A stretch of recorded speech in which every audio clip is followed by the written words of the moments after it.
You're listening to The Josh Liddick Show, a sports talk podcast.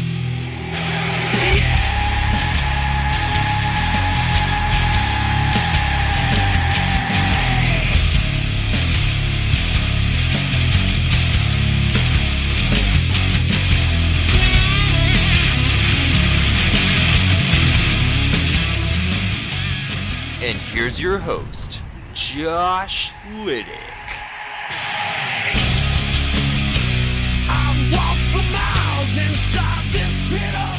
Hello, friends and family. My name is Josh Liddick. This is the Josh Liddick Show, and you're finally listening to it. It's here, guys. It's here right now, and I'm so excited to start this little channel here and really get to know, have you get to know me, my views, my opinions. For those of you who don't really know me, maybe I knew you in high school or in the past, and you don't know where I've been or where I'm going. All your family and close friends, you know who I am.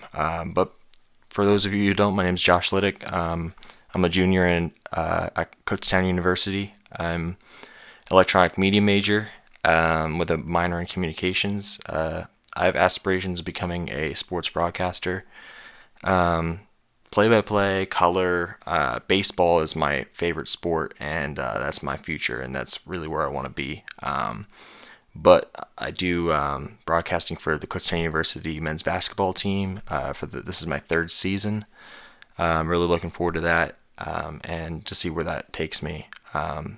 College is wrapping up fast for me. I have one more year left, and then the internship that's mandatory for electronic media students in the spring of 2017, so I'm really looking forward to that. But I just figured that I showcase what I have on here on this podcast. It gets me gives me some practice for the future, and I'm really excited to what I can do with this.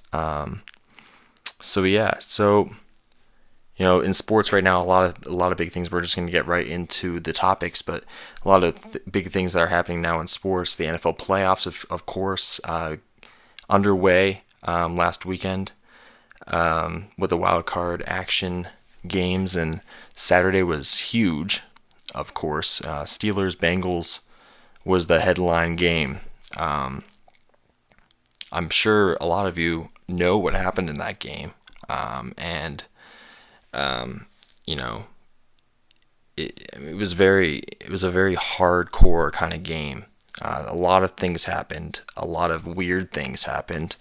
A lot of different things happened. It was a good one, though. A lot of people were saying that it was football.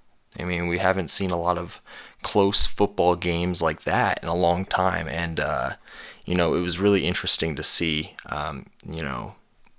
that game and how it progressed. The last time the Steelers and the Bengals played each other, it was a hard-fought game. There was a lot of punches thrown. There was a lot of words used, to say the least. And I wouldn't have expected anything less Saturday than what happened in that game. Punches thrown, coaches involved in the game with players and all that stuff. A lot of people are going to say that, it was football, it was rough, but a lot of the stuff that happened on Saturday should not happen all the time in the NFL.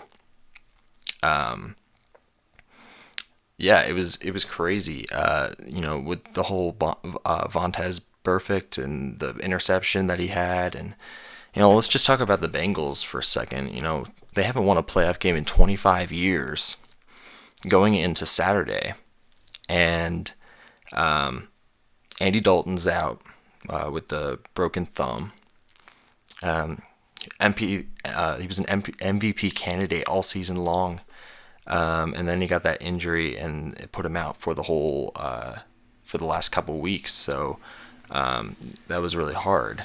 So in comes A.J. McCarron, of course, Alabama's quarterback from the past, two-time national champion with Nick Saban. We'll get into Alabama in a little bit after last night's national championship game. But on a side note, with the whole Cincinnati Bengals, they should have won that game. AJ McCarron led the charge down the field, got the touchdown to AJ Green, and they should have won the game.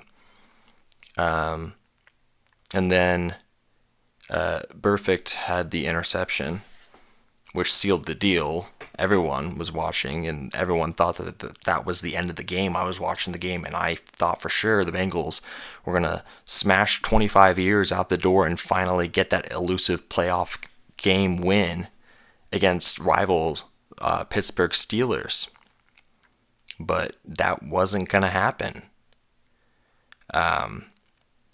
Burfict got the interception. Jeremy Hill runs the ball like you should to run out the clock, and he fumbles it. There's no excuse for that. He should not have fumbled the ball. Ball carrying is a huge thing. You need to be able to carry the ball, especially in a playoff situation. It's huge. Hugely important for Jeremy Hill to maintain possession of the ball. And, it happens, but,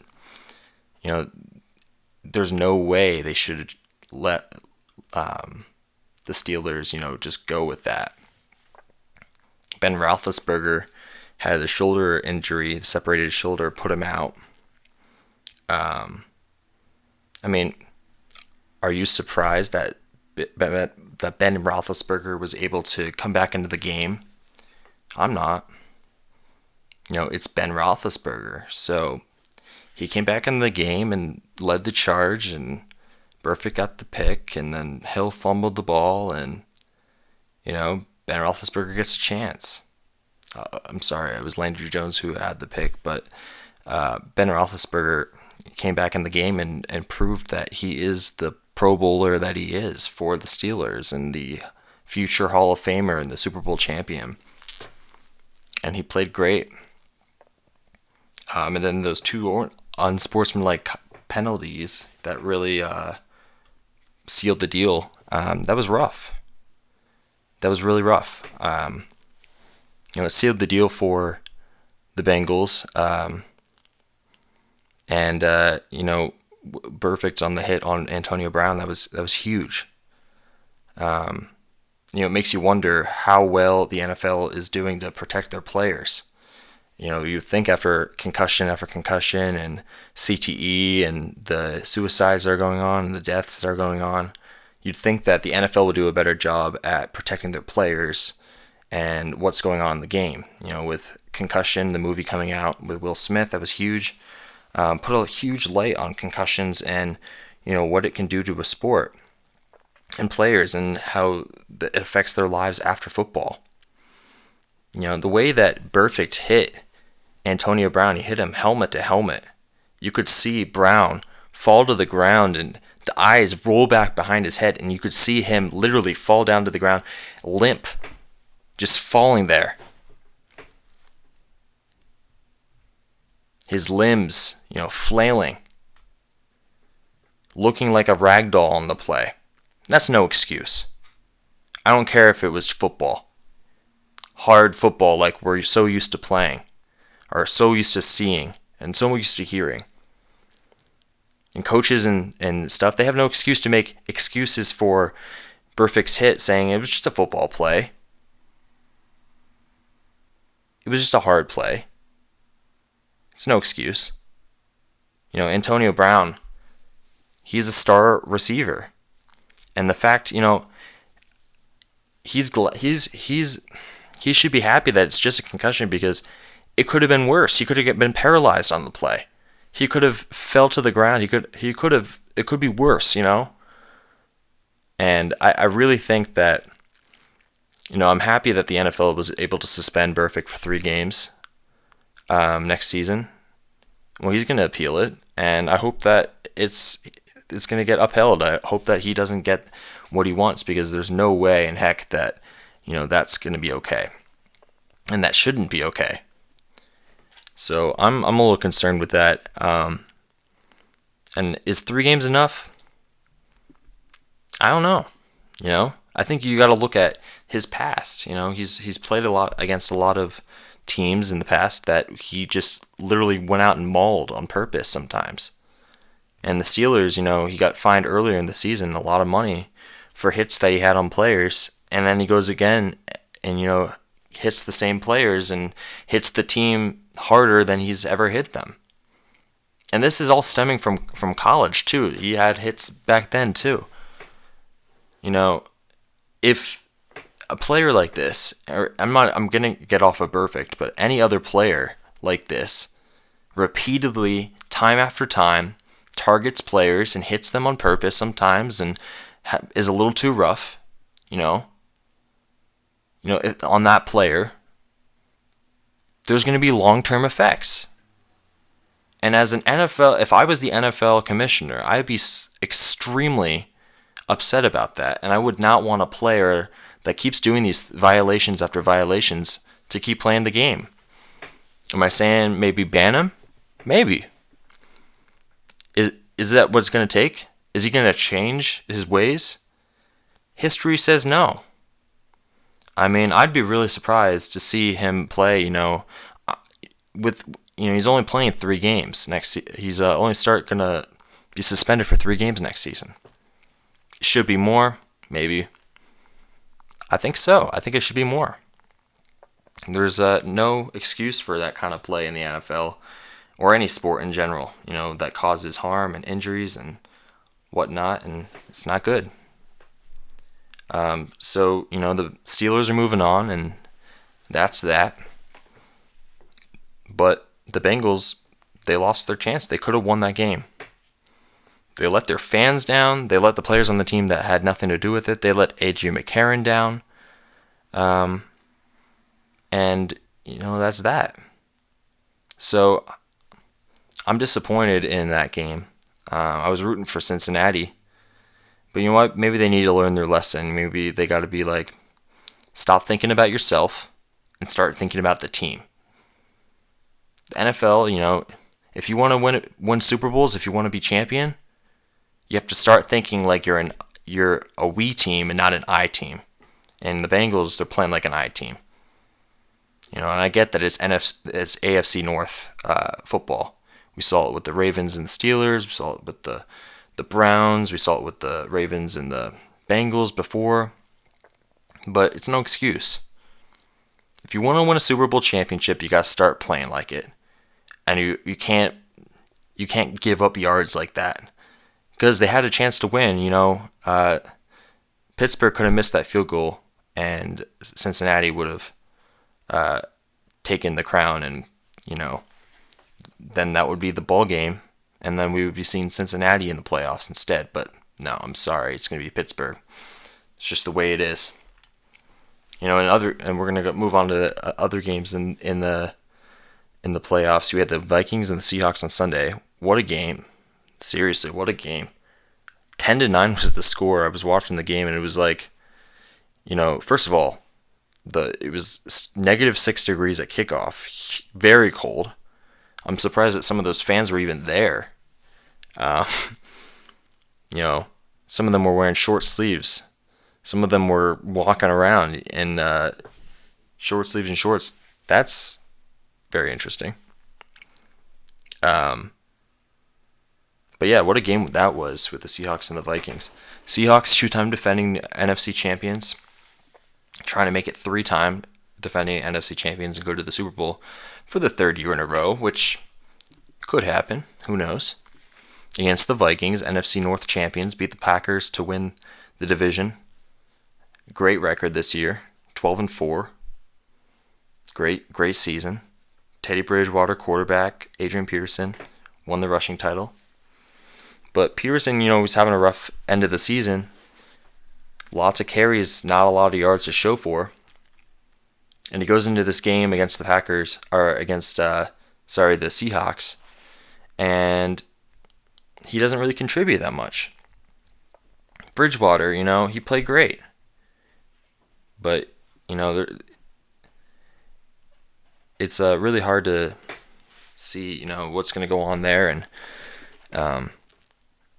it's rough to see, Minnesota lose like that, but It is what it is, especially with the missed field goal.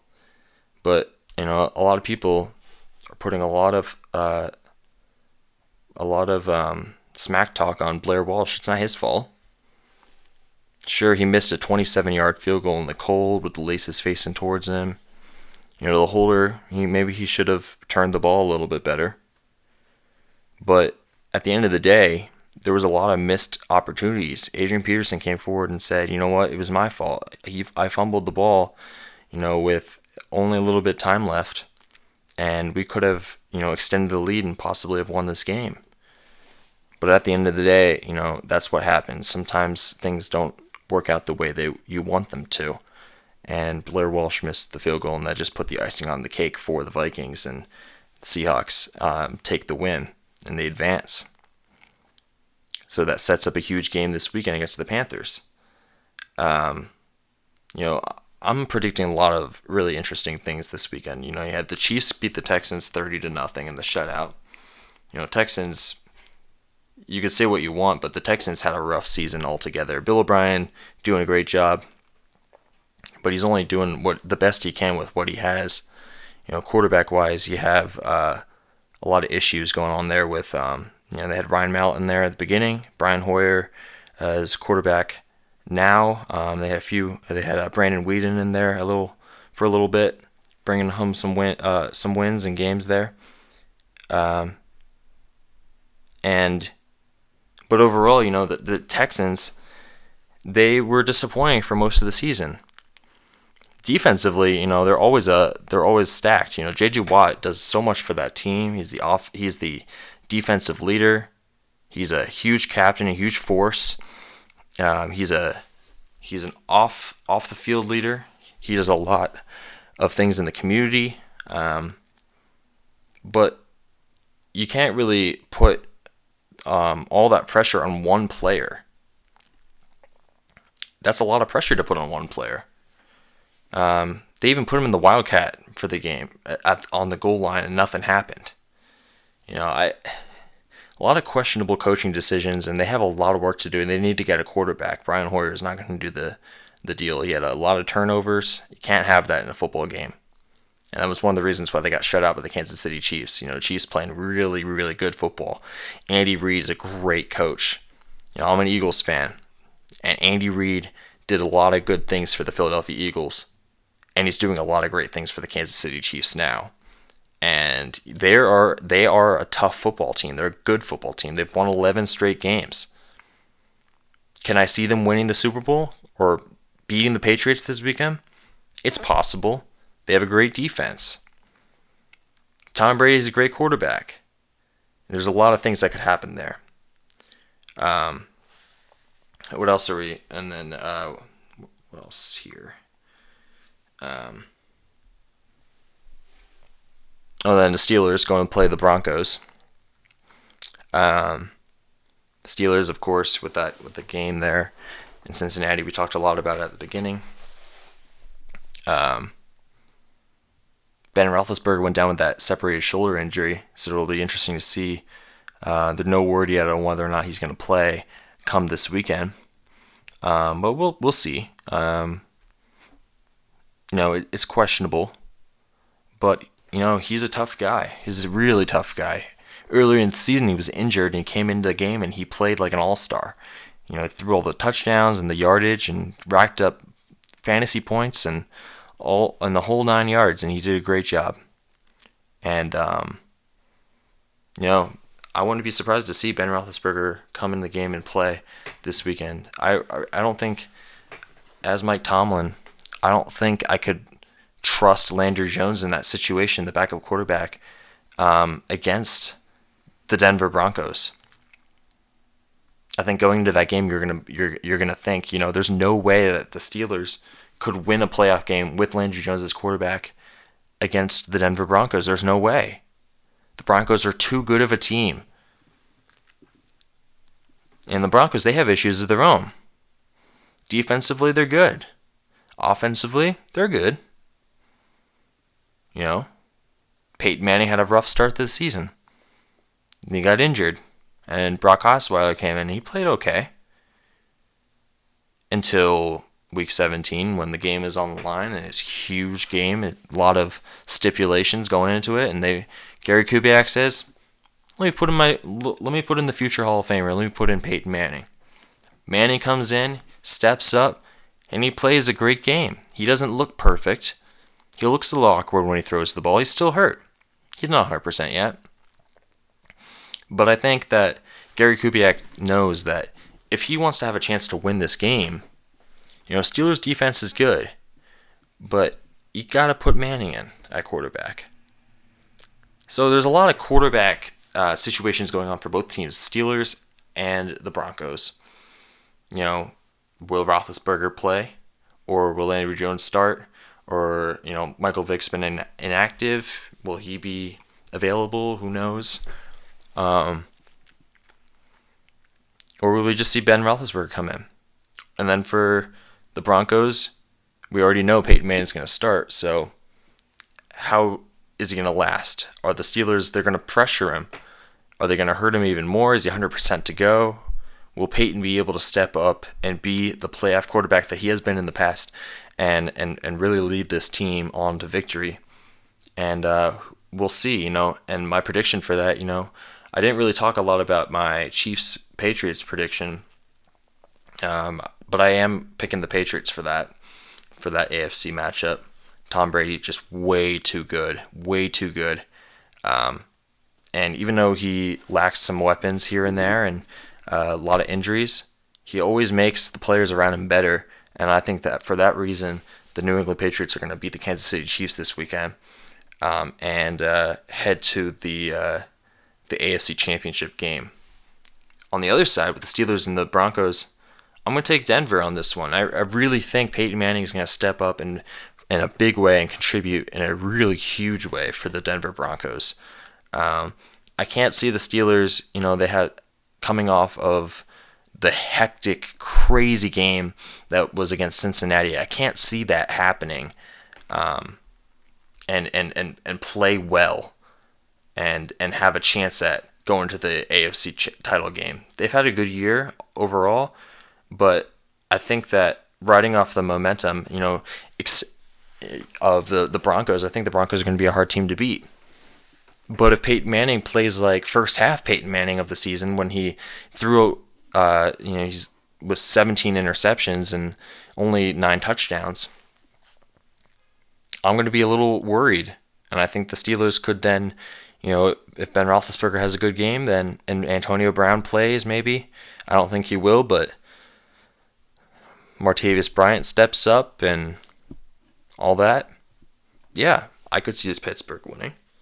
But I think at the end of the day, you gotta go with Denver, and that's what I'm gonna pick for that game. And then we go into the NFC matchups, and a lot of interesting ones there. Carolina 15-1, Cam Newton playing incredible MVP football, MVP candidate. He's gonna win the MVP, in my opinion. I think he's gonna win the MVP, and he's going up against Seattle and the Seahawks. Seahawks have a lot of momentum in going into this one. They won the game against Minnesota in the last seconds. 2-time defending NFC champions. They want to get back to the NFC Championship game. They lost the Super Bowl last year. They want to go back and win 2 out of 3 Super Bowls. And, that's going to be really tough. Carolina's a good team. They got great defense. Sean McDermott's doing a great job with what he has over there. Josh Norman is a Defensive Player of the Year candidate. Luke Kuechly, linebacker, is a great player. He's a former Pro Bowler. He is the heart and soul of that defense, and he does a lot of great things for them. But, their offense is good. Cam Newton just leads the way for that team. Cam Newton is the Tom Brady of the Carolina Panthers. He makes everyone around him better, even when he doesn't have that great receivers. Sure, he has Greg Olsen to throw to, who is an incredible tight end. Don't get me wrong, he's a great tight end and he's a great target for Cam Newton, and he's done a lot of great things in Carolina and a Panthers uniform. But you got to look at the big picture here. Can I see Carolina beating Seattle this weekend? Yeah, I could. Maybe. But I think that they have met their match. Seattle knows they lost to them already this season. They know that this is a big game for them. And if they want a real chance to get into the NFC title game and have a crack at either the Green Bay Packers, who they know oh so well after last year's NFC Championship game, or the Arizona Cardinals, who they beat 36-6 in Week 17, they want to have that chance because they know they can get to the Super Bowl again. So Seahawks, I'm going to pick in this one. Russell Wilson, I love. Great quarterback, great personality, and he just knows how to step it up at the right time. And we've seen it time and time and time and time and time after another, and time again. And I think I could see Russell Wilson really put a show on this weekend. That Marshawn Lynch is out, so he's not playing a lot, and they don't really have a great running back candidate. But Doug Baldwin is a great receiver, and they have and Lockett, and they made a lot of really good plays. The offense wasn't really going for them against Minnesota because of the cold and the way the ball was, and just momentum-wise. And that was frustrating, but I think that it'll be a different picture. The weather's going to be a lot different in Carolina, and I really think Seattle's going to have a chance to beat them, and that'll be really interesting. So at the end of the day, and then we have, I forgot one team, guys. One game going on here. Packers Cardinals. That's a big one. Aaron Rodgers, great quarterback.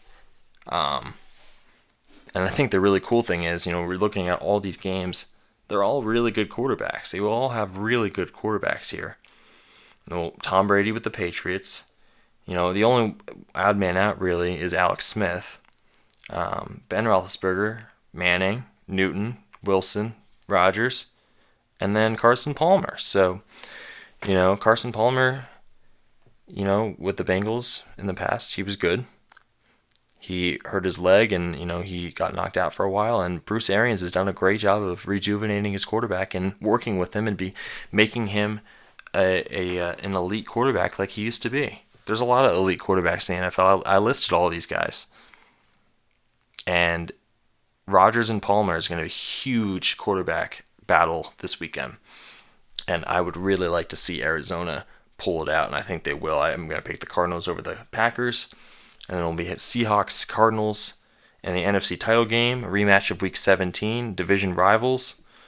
Patriots, Broncos, and the AFC title game. Manning, Brady once again. We missed it when they played during the season. Osweiler and the Broncos beat New England Patriots. But this time we'll see Manning with the helm. And that'll be a great title game. And I'll reveal those picks after, we figure out this weekend. In next week's episode, I'll do my picks for the AFC, NFC title game winners to go into the Super Bowl. And then we'll go on from there. And then that's that. Usually my broadcast is going to be an hour long. I'm only going to do about a little over a half hour today. Just to get things going, to see, how it goes, the whole editing process, all that stuff.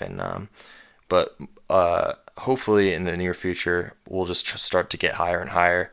Maybe we'll do a half hour here, 45 minutes here, an hour there. It shouldn't be any more than an hour, but today is going to be a little bit of a shorter episode. Lastly, I had a friend that, wanted to talk about the Eagles, so I'm going to talk about the Eagles really quickly, and the whole head coaching vacancies and all that stuff. And first of all, Chip Kelly's gone. Thank goodness. I rejoiced when that happened. I was really excited. I'm not a Chip Kelly fan. At the beginning I was. But, and when he made all the changes, I was optimistic. I didn't think they were going to go all the way, even though everyone was, Schefter and all them were hyping them to go to the Super Bowl this year, and I couldn't see it happen. I wanted it to happen. I said it was going to happen, but, as the season went on, it really didn't look very promising. So, quarterback-wise, Sam Bradford, I think he's a good quarterback, but I don't think there's a lot of other options out there. In the draft, there's not a lot of great quarterbacks to draft. Jared Goff's good, but he's going to go early. And then after that, there isn't a lot of great quarterbacks to look at for the Eagles. So you got to look at Sam Bradford and whether or not he has a future here, and I really think he does. I mean, this is his first full season after being out for 2 seasons with the ACL injury. So we haven't seen that in a long time. We haven't seen him play in a long time. So we're really excited to see how he progresses in the future. But he could leave depending on whether or not we retain him as head coach, who we get as head coach. With Chip Kelly gone, Pat Shurmur's still here, but who knows? He might go, or he could stay offensive coordinator depending on who they hire, or he could become a head coach. But then you got the 2 front runners right now, looking at Doug Peterson, offensive coordinator from Kansas City Chiefs. He's a former Eagle player or coach, so he has a lot of experience in the system. I think you're looking at Chip Kelly, and he had the hurry up system and all that kind of stuff. And now you really got to see. We really want to see a pro style offense now come into play. So, but who we have Doug Peterson, and then we have Tom Coughlin.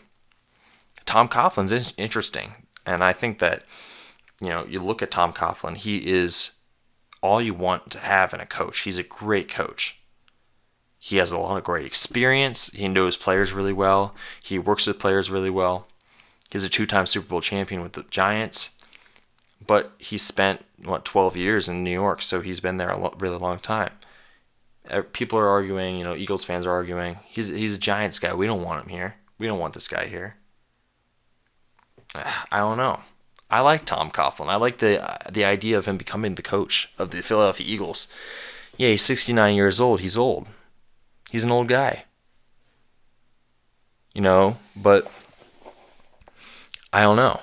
I like the idea of him becoming the head coach of the Philadelphia Eagles. He knows the team really well. He's played against them for 12 years.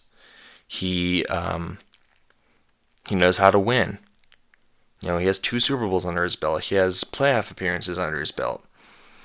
And the one thing about him is he's already said that he likes the job. It intrigues him because he likes the fact that he can play close to home. He has family in New Jersey. He's from the New York area. And he's out of the Giants organization already. So, and the Jets is gone because Bowles is still the coach and he did a great job this season. So why not come to Philly? And who knows what Jeffrey Lurie's going to do and whether or not he's going to go with Coughlin. Coughlin's a great short-term option. He's a really good short-term option.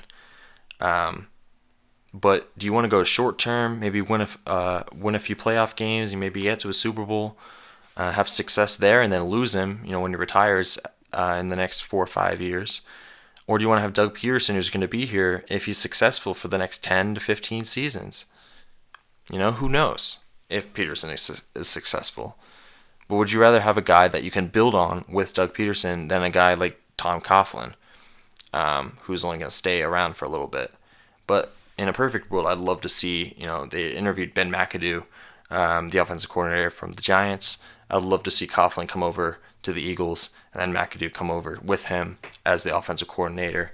And then once Coughlin retires, McAdoo can just come right back up and take the coaching position at the Eagles. It's a really intriguing option. Who knows what's going to happen?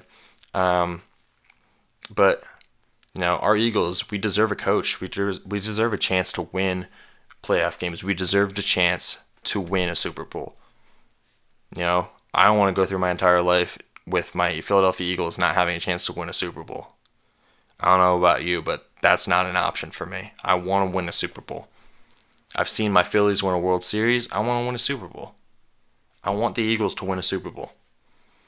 And, I don't really know Doug Peterson all that well. Sure, he might be a good candidate, but right now I'm looking at my team, my current team, And Tom Coughlin, he did so many good things with Eli Manning, and I think that, if he works with Sam Bradford, we're gonna have a chance to do some good things. There's a lot of work to do, offensive linemen, drafting, and I can't even go into Howie Roseman right now. I don't have time. I don't have a timesheet long enough to go into that, because that's not, is he my pick to be general manager of this team? Probably not. Definitely not, but I'm not going to go into it anymore, because that's just a time waster, and I don't have time for that. Normally I would talk about more things. Baseball, is my sport, obviously. But I don't have time to talk about baseball today. But I would say to,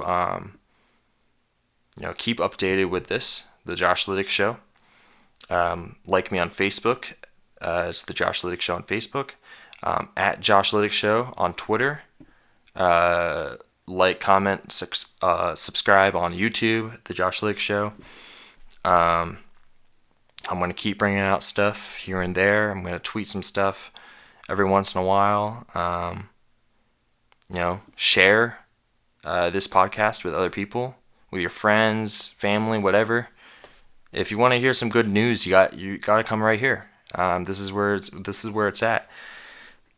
And also, look for updates on my Facebook page about Overtime Sports Talk, which is coming soon on KUR with Paul Petrucci. Real looking forward to that. So thank you for listening to the show, and I really hope that you enjoyed this first podcast. There's a lot more where that came from. I'm really looking forward to bringing you more sports news. Hopefully I'm more energetic in the future.